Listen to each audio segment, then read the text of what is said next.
My name is Alejandra, and I attended Freedom Conference 2 years ago, and this is my story.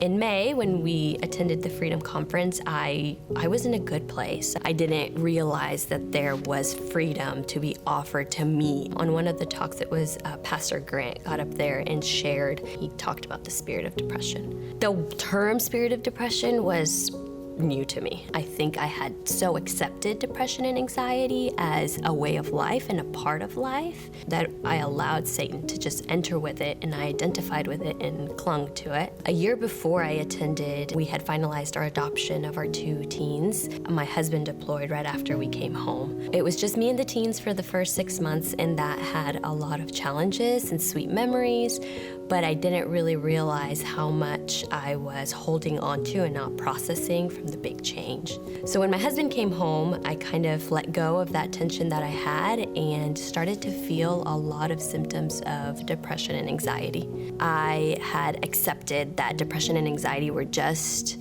part of life. I had seen it in my family. I just thought, okay, this is my time when it finally came to me. Grant presented the reality of the spirit of depression. It really rocked my world once I realized oh, this is something I don't have to live with. It's not part of the design. There's a way to be freed from this. I was just overwhelmed with emotion. The part of his story that stuck out to me was when he said that he felt the spirit of depression over him, and he felt like the Lord spoke to him and said, "Grant, if the spirit of depression wasn't here, what would you do?" And he said, "Well, Lord, I would lift up my hands and worship you." It just really shook me, and it still does. And I said, what would I do? And I kind of took a step back and just jotted down what I would do. And it was all things aligned with the design of a woman in the Bible. Care for my children, care for my husband, care for my community. Just really dive into what it was to be the creation of God.